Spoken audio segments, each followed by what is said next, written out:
I'm Srividya Sridharan, your host for Forrester's podcast, What It Means, where we explore the latest market dynamics impacting executives and their customers.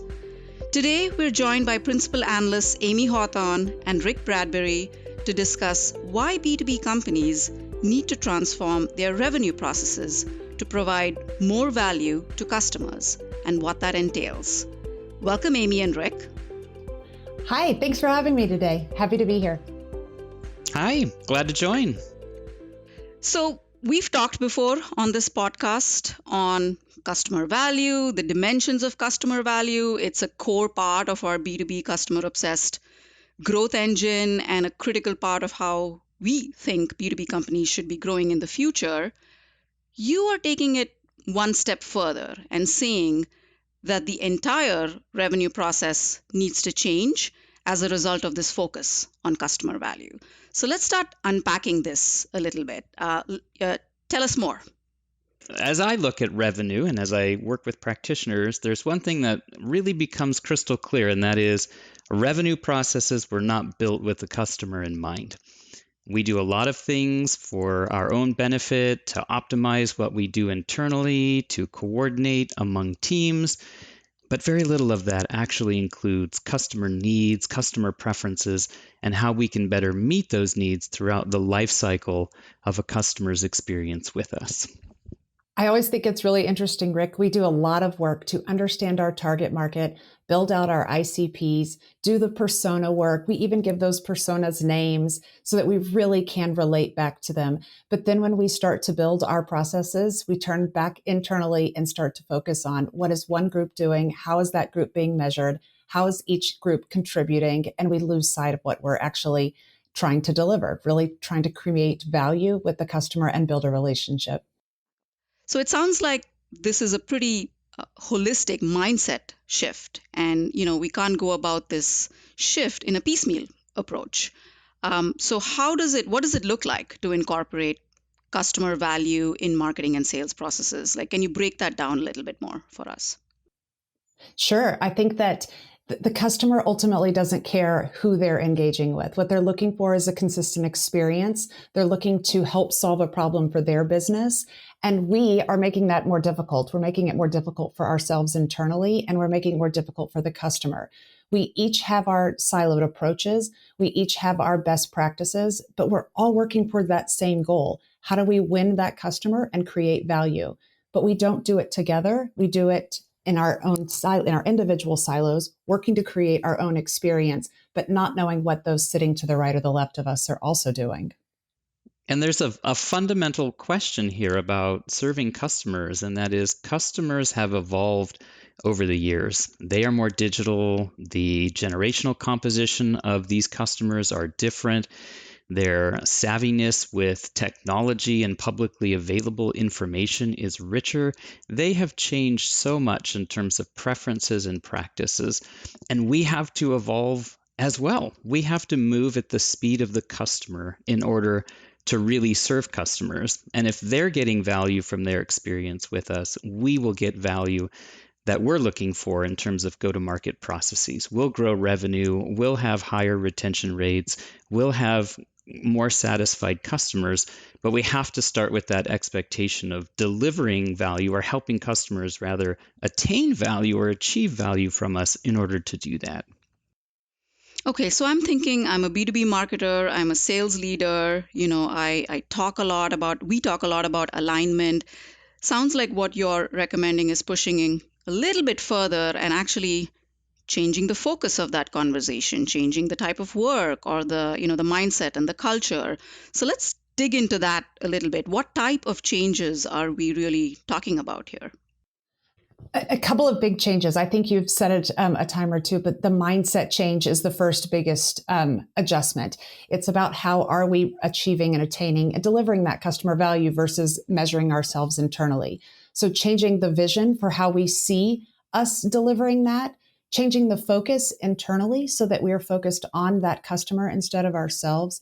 And the biggest part, and the part that Rick and I get the most jazzed about when talking to clients, are changing the work. How are we changing what we do every day, changing the way that we work together to deliver that experience? And then ultimately, how do we make sure that that's part of a long-term culture shift where the remains at the center of that conversation?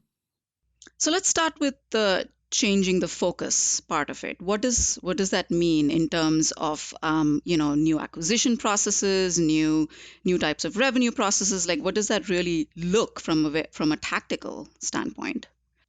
Changing the focus is about changing expectations and about changing the way we approach the work to begin with. It's one step before actually changing the work itself. It's changing the why and it's changing the how. And we can change the focus of our work in ways I think that really it's like a leadership competence of setting expectations with teams, that it's not about building for ourselves or doing things that benefit us alone. It's about starting with the customer and working backward, thinking about what customers truly need, and then how we can build processes to meet that need. Later, the work will change because of that. But if we don't start with a focus about the customer and putting the customer at the center of all we do, we will end up building a lot of things that customers just don't value. And they'll even tell us that they don't value that. Also, Rick, I think part of the shift here is thinking about that customer throughout the entire opportunity lifecycle. The customer is going through a life cycle of their own, and how are we meeting them on that life cycle along the way and enabling that as well? So it's not just sales and marketing anymore. It's also our friends in customer success. They're gathering insights from those customers. They're helping making sure that we are actually delivering the value that we promised in that marketing and sales process, and hopefully ultimately setting us up for those upsell and cross-sell opportunities coming next. So it is looking at all of the different functions, all of the frontline functions that are engaging with the customer and changing that conversation, changing how we share information, changing our reporting and dashboards, so that we're making sure that we are picking up all of those signals and insights and then ultimately delivering a better experience because of it. Yeah, I want to focus on one thing that you mentioned. It's sort of the customers are going through their life cycle, and we need to, focus on the opportunity life cycle. So let's just focus a little bit on that. Like, this sounds like, two sides of the same coin.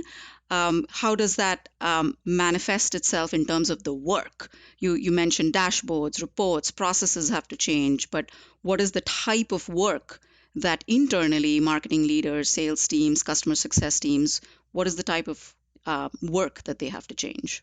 Sure. As part of this opportunity lifecycle, or the opportunity lifecycle is made up of the frameworks that we already know and love in each of these groups. So the waterfall, the buyer line sales process, and the post-sale customer lifecycle. But now we're sharing the insights that each of us are getting. We are looking at that customer as the group that is making that decision. We know buyers aren't buying by themselves. So our marketing metrics around MQLs are flawed. So adjusting how we're looking at that customer. They're a group now. We're looking at the signals that they're giving off. We've got more technology and insights than we've ever had before. Our customers and prospects expect us to use that to create a more relevant and personalized experience. And that requires us to look at those signals and insights across all of those different teams. So the idea with the opportunity lifecycle is, how are we pulling all of those frontline teams together to make sure that we're sharing insights, changing the way that we're interacting, and making sure that we're orchestrating our efforts with that customer in a more deliberate way. A central component of changing the work is not passing work from one team to the next, to the next, to the next. It's about doing work together. That's why it's called teamwork. But when we look at most practices, it's marketing's going to do something in their silo. They're going to pass work over to sales. Sales is going to sift through it, see what's valuable, do the work in their area. Maybe they interact with post-sale resources like customer success management teams or even product teams, or maybe they don't. But work tends to move from one team or group to the next, to the next, to the next without very much coordination. And a central part of really rebuilding your revenue process is about doing the work together.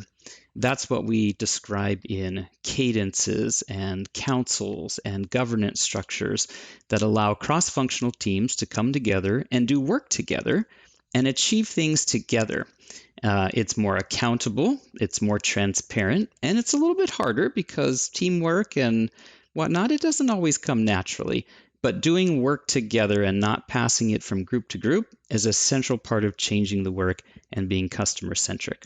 I'll add on to that as well. Part of that doing the work together is being able to share the insights that we're getting with each of those customer interactions. Our research shows that in our buyer's journey study shows that it takes roughly 18 meaningful interactions from the beginning of the journey to the end. So how are we orchestrating together to make sure that we are enabling that journey, making sure we're delivering those meaningful interactions and sharing the signals and insights and interactions that we are all capturing so that we are using that to create that next best experience. So this sounds overwhelming. This sounds, I'm a B2B company. I've been doing things, one way for a long time. Who is going to be calling the shots to make the case for a transformation of this scale? I bet Rick and I will have maybe have interesting but different opinions on this. So the clients that I talk to, it's marketing leaders. They are looking for a better way to show their marketing contribution. We have been marketing to multiple personas for a long time. Sales tells us there's multiple people involved in a B2B buying decision, yet all of our metrics and processes are built around that individual lead. It isn't working for us. In fact, less than 1% of those leads make it from the top to the bottom. So we need a better way of doing it. Our leaders are asking for how do we better modernize? We're still using processes, as you said, from 20 years ago. The MQL is 20 years old, but our buyer has changed. Our technology and insights have changed. And so we're seeing marketing leaders asking for, there's got to be a better way. There's got to be a better way to drive revenue. There's got to be a better way to align to my sales partners. There's got to be a better way to show the contribution that we are actually driving to our revenue targets as well. But to do that, so they may be that change catalyst, but to actually make that happen, they're having to get that alignment and agreement at the executive level. This is a big change for organizations. It's a big mindset change. We're going to do things differently. We're going to work together differently. And if it's not sponsored at that highest level and there's not real buy-in at that highest level, that the customer is the most important thing that we're all working towards, then we do see organizations struggle to make the shift. This requires honest and candid leadership among go-to-market leaders to be really customer centric and customer focused. And somebody has to jump out and recommend that we come up and out of our silos and stop passing work from one group to the next, and that we do it together. And we have to govern that together as leaders. Sales, marketing, customer success, product, we all have to be in the room. And I think there are some natural leader types that would emerge and really take the lead here. And I do agree with Amy that marketing tends to be a really good area for leadership to initiate this, to govern it. And here's why. Marketing leaders are really steeped in technology changes and workflow and process changes. They've just had more exposure to that and more experiences with it over the last 5 to 10 years. Sales leaders, by nature of their role, are focused on quarterly sales attainment. And they're really, really focused on making sure that from month to month, quarter to quarter, that the bookings, the sales, the revenue numbers are coming in and they're achieving it. By design, their roles are near-term focused, and they don't have as much bandwidth or even as much experience leading large-scale transformation or change.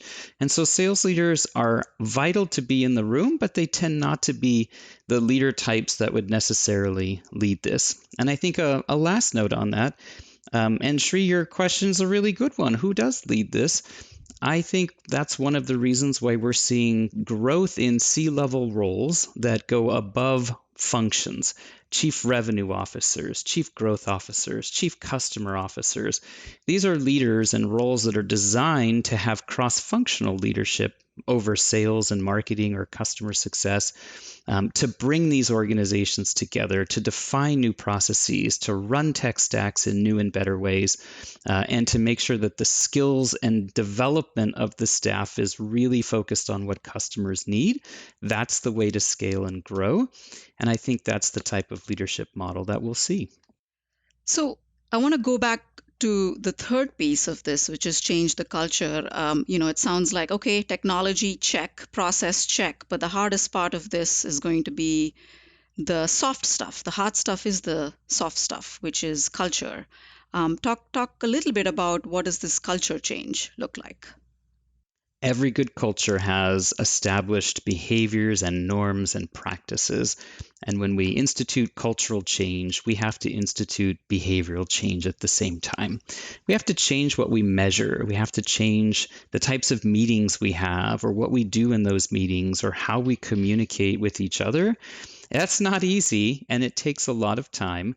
But leaders have to institute this and have to model it. And one of the best weapons or tools or instruments that leaders have in instituting change is around reward and recognition. What do you publicly reward for? Who do you reward? And how do you do that?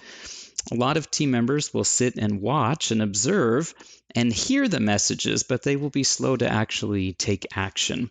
And so, what leaders do is change the reward and recognition. Who gets promoted? Who gets elevated? Who gets more responsibility? Who do we spotlight? Who do we give awards to? Those are all key levers in instituting cultural change.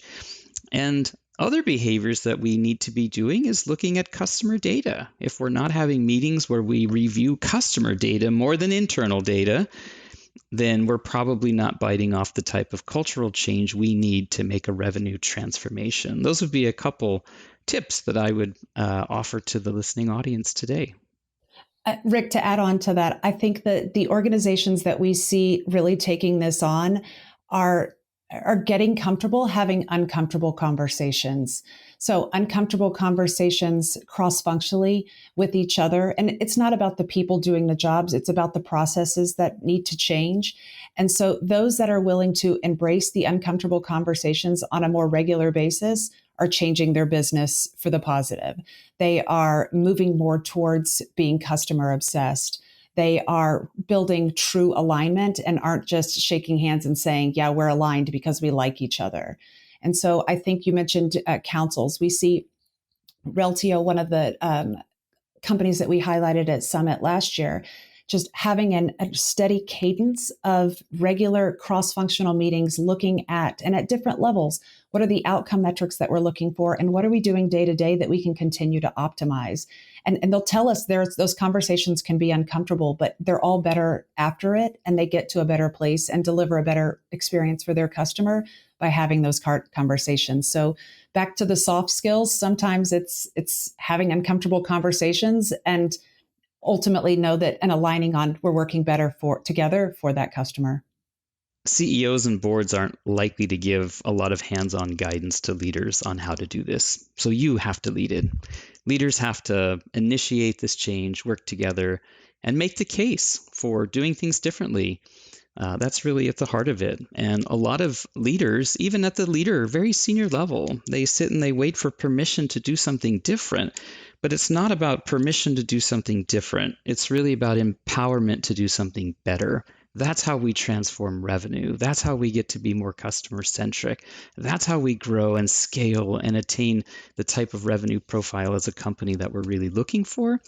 But to do that, we have to have the right conversations.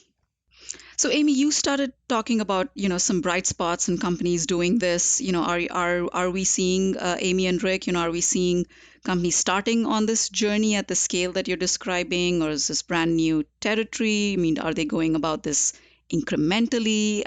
Just some examples of what you're seeing out there in terms of this transformation. Sure. We see companies large and small taking this on.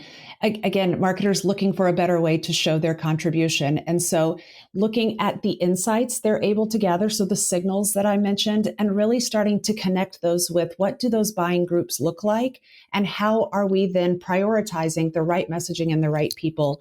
So I would say that they're in varying states of the journey. Those that are struggling with change, we always recommend there are things that you can do with current process to even optimize, to put that customer at the forefront of what you're trying to accomplish.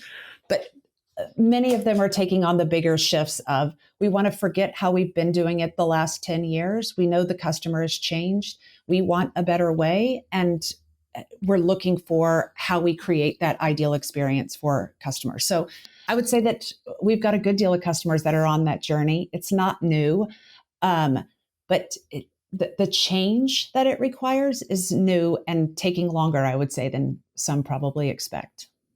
It's an interesting thing when talking with clients because many of them have already picked up that, hey, something's just off right now in our go to market structure.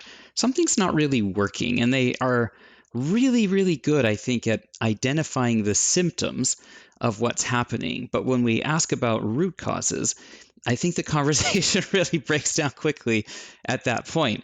And the way you define the root cause for some of the symptoms that you have in your revenue structure defines what the pathway forward is really going to look like ultimately.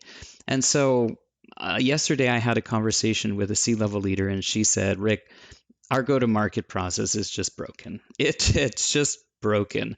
We have things that are called leads that aren't really leads. Maybe they don't even get worked. And if they were leads to begin with, the customer's not really in the same buying mode. And are we really targeting the right personas? Because many of these interactions are with people who may not be buyers or may be buyers, but for a different product. And we're not able to really see a lot of what's happening. Our sales team doesn't enter information in Salesforce as often as it needs to, so we don't have visibility. It's just broken all the way through. And so that is, looking at that equation, lots of symptoms there. And so we talked about some of these simple things. Well, how often do teams interact? How often do they work together? How often do you share data and review the data together? And the more often work is done in individual silos or teams, and the less often it's done together, whether it's data or technology, insights, process, or the actual work of interacting with clients, the more it's done in silos, the more symptoms and problems an organization generally has. They're highly correlated one with the other. You ask about a couple of clients that are doing this and what they're seeing.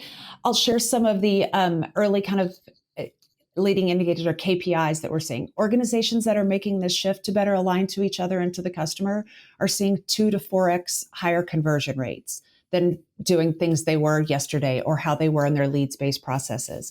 We're seeing them uncover 10 to 20% more opportunities. So growth they didn't even know they had available to them, but because they are looking at the different interactions across the various teams together, now they're seeing more than they could see before. Each group was working in individual tech stacks before. Now they've got shared reporting.